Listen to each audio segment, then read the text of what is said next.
Welcome to the kbbreview podcast. This is episode 2 of season 7, and I'm Andy Davies. And I'm going to kick this episode off with some profound words from one of my heroes, George Harrison. If you try to sit, I'll tax your seat. If you get too cold, I'll tax the heat. And if you take a walk, I'll tax your feet. Because I'm the tax man. That's right, this week's episode is all about feet. Why we need them, choosing the best socks, big toes, little toes, you decide. No, obviously we're talking about tax. But don't switch off because we're only a week away from January the 31st, when everyone who has to fill in a self-assessment needs to have pressed submit. So it seems like a good excuse to talk to a KBB retail tax expert to find out how this sector approaches something we all know we need to pay, but we all don't really want to do it. We'll meet Kevin Bannister, who is the MD of The Accurate Accountant. There's some great advice in here, and you get to hear my favourite accountant's joke, so it's worth it just for that. Speaking of tax, you know what's a bona fide professional work event? The KBB Review Retail and Design Awards, of course. You can attend with a clear conscience and leave with a pocket full of certified VAT receipts from the bar. It's the biggest industry event of 2023, and if you want you, your company and your customers to be there with the rest of the sector's top names and influencers, then book your tickets today. It's on Thursday, April the 20th in Cardiff, and you can find out everything you need to know, as well as booking your tickets, at kbbreview.com/awards. Right, so let's all brace ourselves and dive into the world of tax and welcome our expert, Kevin Bannister. Hello, Kevin. Hi, Andy. Right, let's start with your credentials, Kevin. I think that's a good place. Tell us a little bit about who you are and what you do. Yeah, so I'm a certified accountant. I'm the owner of The Accurate Accountant. We mainly specialise in the kitchen, bathroom and bedroom sort of industry. Ultimately, to look at maximising their income, make sure they're as tax efficient as possible and ensuring they're compliant with the revenue. Right, so you're the money man, basically. Yeah. Here's my first question, Kevin. Have you ever met any person or business that thinks they're paying exactly the right amount of tax and they don't know what all the fuss is about? No. Right. I didn't think so. All right, so look, let's get stuck in because let's deal with the obvious. We're racing towards January the 31st, and obviously in the world of tax, that's like Christmas Day. Yeah. So what does this mean for your average kitchen and bathroom retailer? So, yeah, with the tax returns, obviously it's the personal side of things. So, in theory, the business should hopefully be all tied up nicely. So, when you're reporting your income on a personal level. So, if it hasn't been done yet, it should have been done. But obviously, if it's not done, you just need to get it done before the 31st, mainly because there'll be a penalty otherwise. I mean, I imagine, I haven't looked at the stats, but I'm guessing a huge majority of people submit it on January the 31st. Yep. As you say, this is self-assessment, it's personal tax, but I think you might employ self-employed people, or should I say engage self-employed people. You might have some self-employed elements of yourself. So this does impact even if you're running a business. Yeah, definitely. Yeah, if you're running a business, I would be surprised if you're not receiving some form of dividends. If you're not, then you probably need to speak to your accountant. And ultimately, because of the dividends, you will generally fall within self-assessment. So pretty much every business owner does fall into self-assessment, really. And that's the thing. Sometimes people feel like it's all been done with the accounts. It depends on either if you're doing it yourself or if you're obviously getting someone to do it for you, whether it's been done or not. You're right, as in the 31st, more tax returns go in that day than probably any other day. And what's this sector like? What are kitchen and bathroom retailers like when it comes to tax returns and deadlines and things? What's your assessment of dealing with lots of them? Are they quite prepared or are they deadline scramblers? I would say it's sort of 50-50. When you've got some people that are very organised and do just want it off their plate. Other people you can have prepared the tax return and it still takes someone a month to sign it off. I think one thing that can cause issues is a kind of a misconception that once you do your tax return, you need to pay your tax. For example, the tax year is the 5th of April each year.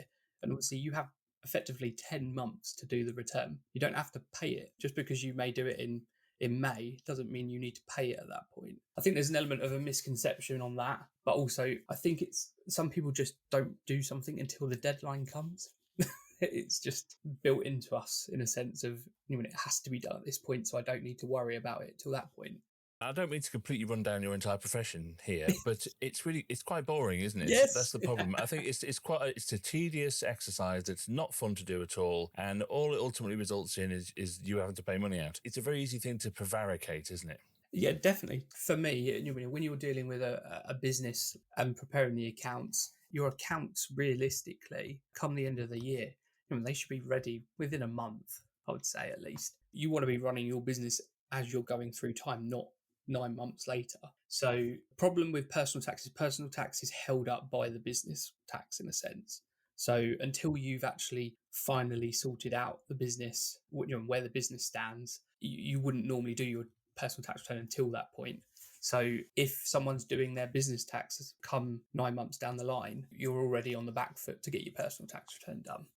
So, look, I'm not an accountant, obviously. I've already insulted you about the fact that you are, so that's fine. I've been a PAYE person all of my life, so tax is just something that happens somewhere else, and I just read about it on my payslip. But what's your assessment of independent KBB retailers and their tax and accountancy in general? Are they switched on? How aware are they of how it works? Or is it literally a case of they tend to just have a big shoebox full of receipts and hand it over to their accountant? What do you think? I suppose the main people we deal with, we would try and push them from the receipt box to the cloud systems, things like that. In general, I think the main issue is generally comes down to time. Some people are really switched on, which is great. They understand the value that their finances can bring to the business from a decision-making point of view and things like that. The problem is, as a retailer, there's always something else that comes up. A new lead walks through the door. There's a problem with an installation or a design needs finished. So it's very easy to go, it's kind of like what we were saying about doing the tax return. It's like the lead's more important than me filling in, grabbing some receipts. It comes down to, I think, I suppose there's an element of, as a retailer starts out, when they start getting to a point where they're growing, they kind of get more of an understanding of their finances. So it becomes more important. So they put more time aside, I suppose. I can't really put the retailers in a box yet. I wouldn't say they're all really bad or all really good. It does just come down to sort of individuals.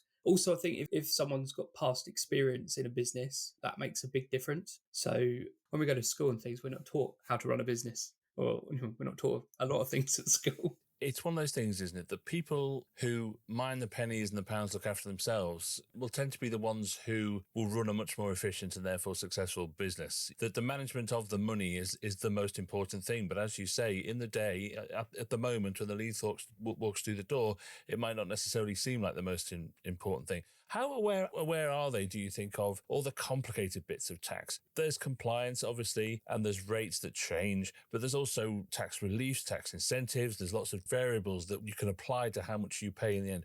How aware are they of that? And what are the main ones that they don't know they could have? There are a lot of retailers that do have a good understanding. I think the way I generally sort of see it is, a lot of people in business talk about that gut decision. Your gut's telling you a certain thing. Generally, a lot of those sort of people, they do understand their numbers in some form.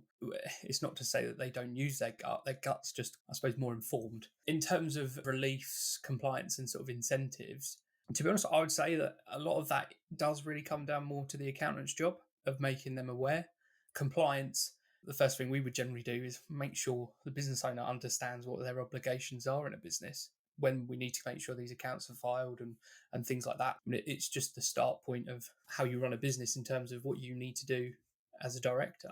When we come into reliefs and incentives, that one big thing at the moment that is coming to an end sort of shortly is the super deduction for capital allowances. So at the moment, obviously what kind of happened after COVID, Rishi, when he was Chancellor, put in the super deduction, which ultimately allowed 130% deduction on qualifying plant and machinery, and display kitchens and things like that do fall under that. So someone setting up, as a new retailer at the moment, or setting another showroom up, say for example, that deduction is a very important deduction because basically it's set to end at the end of March this year. So in a simple way of looking at it, £1 invested knocks 25p off your tax bill for that year. So it's definitely worth looking at. I suppose what I'm saying is, if you were looking at buying a lot of this stuff come April, May, you probably want to try and bring that forward, really, because the tax incentive is worth doing in most situations. Part of all this is about how you deal with your accountant, right? The relationship you have with your accountant. And I suspect a lot of businesses keep the same accountant for the entire life of the business. Once they find one, they tend to stick with them. But like any service provider, let's call accountants that, there should be a constant checking to see whether or not you're getting what you should out of them. Is there a danger in your profession that people just leave it to the accountant, don't have enough of a working knowledge of what that accountant should be doing, and therefore they might not be getting the reliefs and the incentives or whatever that they might be available to them? Yeah, definitely. I can give you some statistics. This obviously doesn't cover just the KBB market, but in a general sense across the UK, 70% of business owners would not recommend their accountant to someone else, which is pretty bad. Wow. Yeah. And there's more on that really though. So 27% of the 70% said they may likely change their accountant in the future. So when you've got a large percentage there that aren't even looking to change, even though they don't rate their accountant. And just one last one is that it does get worse. A third of those 70% would tell other people to avoid their accountant. So if you're sitting in that situation where if you would tell someone else that you would avoid your own accountant, why are you still using them? But over the years, I've tried to sort of understand this as much as you can. And the only thing I can really break it down to is change. People just don't like change. They see it that changing accountants or kind of anything, I think it would be the same from a legal, if you're looking at solicitors, things like that. If you use someone on a regular basis, all of a sudden you kind of feel like they know everything about you and nobody else could know all of this information. But it is relatively simple to change accountants nowadays. I mean, I guess that's part of it, isn't it? If doing a tax return is long and drawn out and something that you would have put off and avoid doing, transferring all of your accounts from one company to another must seem like an incredibly daunting prospect, particularly if you've had that accountant for a very long time. Yeah, definitely. I suppose in terms of for the mechanics of changing accountants, unless you are using an accountant that isn't actually, say, a qualified accountant, we're all bound by this couple of accounting bodies. We use them to qualify as an accountant effectively. So, we're all bound by their kind of terms anyway. So, ultimately, we request the information. The accountant has to send us the information. It's the same if someone was to leave us, we would have to send that information to the new accountant. So it is very straightforward, but you have to be ready to make that change. Even when you are making that change, you're making that change for a long term generally. So you don't want to have to change every year. You want to find someone that kind of fits with what your goals are, and you can trust that they will provide you kind of with the information you need as you take your business to the next level, really. Obviously, a lot of this is about paying the right amounts of tax and maybe even seeing if you can find a way to pay a bit less tax if there are, reliefs or incentives to go. But what are the main things that you come across where people have fallen foul of it, that they haven't paid enough because they think they've got away with something or other by, charging that trip to Magaluf onto their tax returns or something? Do you know what I mean? What's the things that you see people getting wrong the most? Unfortunately, it's generally the chap down the pub told me X. We do come, and we have a good laugh about some of them. Some of them are absolutely hilarious, and some. You can't pause there, Kevin. There's a hilarious accountant joke in there somewhere, so I think we all need to hear it. Oh, I can't think of it now. But I do recall, there's a number of them where obviously the line starts the exact same. My mate down the pub said such and such, and I can't give you one, to be honest. It is always kind of something that's we all went on holiday somewhere, and it cost us $5,000 and I've put it through the business kind of thing. Like, yeah, well, you can't just put your holiday through the business. It doesn't quite work like that. What if you went to Florida for like 3 weeks but fitted someone's toilet while you were there? Well, it'd have to be a very expensive toilet. That's what I'd say. Yeah. But I'm guessing these are the kind of questions you get. Yeah, you do, yeah. Don't get me wrong, though. They're claiming for expenses and things like that. The way I see it, ultimately, there are some really particular rules which we have to make people aware of. Like, for example, client entertainment. There are rules to stop you just going down the pub with all your mates. But ultimately, you have to be comfortable that it's a business cost. I think the worry, actually, is that although there's people that try to put a lot of different things through the books, you actually have a lot of other people that don't put enough through the books. So, they're traveling using their personal car, but they're not either putting mileage through or anything. Incidentally, a lot of these things do really add up. So you do have some people that see things in a way that if I pay for it on the business card, it's a business expense. no matter what it is. But you do have a lot of people that do pay a lot of things personally. And even our role, in a sense, is to probe into those things, into say, I don't have any travel costs going through. Well, surely you must travel somewhere. Two sides to that, really. What's the worst thing you've seen someone try to get through on expenses? Is it like a tennis court or a diving board or something? What's the worst thing you've just looked at it and gone, oh my God, I can't believe they've even tried that? I have come across a builder that tried to put their whole extension through their business. On their own house? Yeah. So that's probably the worst one. And the thing is, though, I say they try to put it through. Ultimately, they've just paid everything through the business and hope that nobody notices it. But obviously, there's risks in something like that. Even if you want to push all that through, obviously, in good conscience, we can't let that go through. I'm assuming that the "I just hoped no one would notice" excuse is the kind of thing that keeps you awake at night. To put things into context, actually, we generally use Jimmy Carr. Everyone knows about it, or most people at least know about his tax issues that he had, paying less than the cleaner in tax kind of thing. And a lot of people use that. They say, I don't want to pay a stupid amount of tax. I want to pay my fair share of tax. I'm not after a Jimmy Carr scheme. I just want to pay what is due and not a penny more. And that works really well for us because there is a complete difference between tax evasion and tax avoidance and tax planning. The whole system effectively is set up to incentivize different types of people in different ways. So being a limited company is generally, you're going to benefit better than being self-employed. However, that has changed of late with obviously some of the extra taxes that have been added in. There isn't such a big incentive as there used to be. But I think the kind of people paying their fair share of taxes is I've always liked. I think if we don't pay any tax, we won't have anything. The vast majority of people are very law abiding and, as you say, just want to pay their fair share. I mean, but part of the problem is, though, I think that anything like this, there are grey areas for things, aren't there? Not everything is black and white. You either can or you can't. It's very grey. For example, in this industry, it's very specific, but there's been some issues around the tax liabilities for retailers who use self-employed fitters, but they do all their work for them. Yep. So effectively 100% of their, even though they're self-employed, 100% of their work comes from you, the retailer. So what is the liability for the retailer to either pay some tax themselves or ensure that self-employed fitter is fully compliant with everything? So what's your view on that? Yeah, so there's two important things here. You've got the employment status. So if someone's a self-employed fitter that's on a permanent basis, you kind of have some issues whether actually are they an employee or not. So obviously, the revenue would much prefer that they're an employee because they would claim more.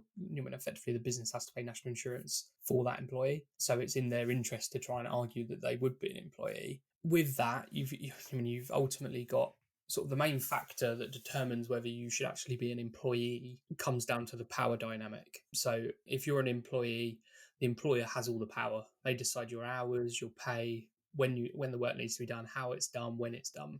From a self-employed basis, when you have to have that autonomy that I don't want to take that job, or there is sort of some very specific things here on that. If they don't fall under an employee, minimum CIS applies effectively. So the retailer ultimately should be deducting CIS from the payments they make to that subcontractor and then effectively be paying that over to the revenue on their behalf. Is this just a case of you have to take the responsibility to ask the questions of your fitters and not just assume that they're doing everything right? Yeah, so if you've got a group of subcontractors and effectively, when you're contacting one of them, for example, saying, we've got this job, can you give us a price for it? And then they can turn around and go, no, we can't do it. We haven't got time to do that. You then go on to the next one, say. That is a different situation. Whereas if you've got someone that effectively paying them a day rate and they work 5 days a week, or you're paying them an hourly rate, generally they're going to come under it being an employee, really. It is definitely something that is important because the ramifications of it coming out later on that they should be an employee will cost the retailer a lot, because the revenue will turn around and say they should have been employed. You haven't paid all this national insurance on their behalf, like for them. We're finding now really that back before it came down more to the subcontractor being it's their problem, whereas now you as a retailer you have to be able to say they're not an employee because of X, Y, and Z. again, that's a very grey area that people need to be very aware of. I think that's the message that's coming across here is you've got to be very aware of the people that just because they're not on your books in terms of PAYE, you are still responsible for, in some sense, for their liabilities. Let's round this off here, Kevin, because this is really interesting. You're the expert here. What are your top tips, if you like, for things retailers could do tomorrow to stay compliant, minimise liability? What can they sit down at their desk tomorrow and check and look for? So I would say, first off, set the foundation really. They need to make sure their books are up to date and also that they do understand them. That takes some time to get to understand them in a lot of detail, but just understand where their money's going. And it's pretty simple to work out where it's coming from, but where they're spending money to make sure they're not wasting money, really. Then I would say one thing I think we touched on slightly earlier is some people, not everybody, they still use their personal accounts for a lot of things. The issue with that is if you're using your personal bank account, you're kind of opening yourself up a bit. If ever there was an investigation into the business, which there are a number of these that are just genuine, the revenue's just open inquiry, not because there's a problem or anything, they're just doing a checkup. If you spend a lot of money out of your personal bank account, end up opening it up, that you have to then provide that to the revenue, because if a lot of your expenditures coming out of there, they kind of have a right to see that. Two sort of things which we haven't really touched on is just if they're not using cloud accounting, obviously there's QuickBooks, Xero, Sage, I would definitely suggest that they start using some cloud accounting software. That will at least gives you the foundation really to understand the numbers so that some proper tax planning can be done. You can't do tax planning unless you know what's happening. And that's the issue that you generally have when someone comes back to say, here's all my books and it's got to be filed this month. You can't tax plan for the past. Yeah, so in other words, make sure when you hand that shoebox full of receipts over, you've at least had a look to see that it hasn't got a dead mouse in it or something, that kind of thing. Yeah, definitely. Kevin, it's so interesting stuff. And you know what? I'm so glad that there are guys like you around to be experts in it, because clearly I'm the last person who should be asking about it. And it's, as you say, it's very easy to kind of just let someone else take care of it for you. But what you're saying here quite a lot is like, look, you don't have to be the accountant, but you should at least be aware of what accountancy is. That is literally the key point. Going back to what we said earlier about that gut feeling, it's if you understand your numbers, your decision making is just better. If you want to open a new showroom, right, this is what it's going to cost us to open the showroom. It's not a kind of stick your finger in the air. You've worked out what it's cost you to do in your first showroom, say, and you've learned all these obviously lessons in doing that. And now all of a sudden we can go, right, well, in the next 5 years, if we want to open 3 more showrooms, this is the sort of amount of capital we need to either get from investors or pull together to do it. And that's the difference as well from the bank side of things, and they want that information. So getting to know your numbers is the key, really. Well, look, do you want me to give you my favourite accountancy joke? Oh, I don't know. Go on. Why did Sherlock Holmes get audited by HMRC? I don't know. You'll have to tell me. He had too many deductions. I don't know whether I should laugh or cry. Come on, that's a good joke. Yeah. Oh, yes. So look, a definition of an accountant is someone who solves a problem you did not know you had in a way you don't understand. Yeah. And that's what you've sort of done for me today. Yeah. Thank you so much for your time, your expertise. I do words, not numbers. So thanks for your time, and we'll check in with you again soon. Thanks. That was Kevin Bannister, the MD of The Accurate Accountant. And just like the card services episode last week, these are all things that are essential parts of any KBB retail business. But they're not the fun bits you got into the game for. But it's so important to have that working knowledge. I'll put Kevin's website in the episode description. Don't forget to book your tickets for the KBB Review Retail and Design Awards 2023, which takes place on Thursday, April the 20th in Cardiff. Go to kbbreview.com/awards for all the details. And I'll see you next. Oh, hang on. Just thought of another one. Which superhero pays no tax? Spider-Man, because all of his income is net. I'll see you next week.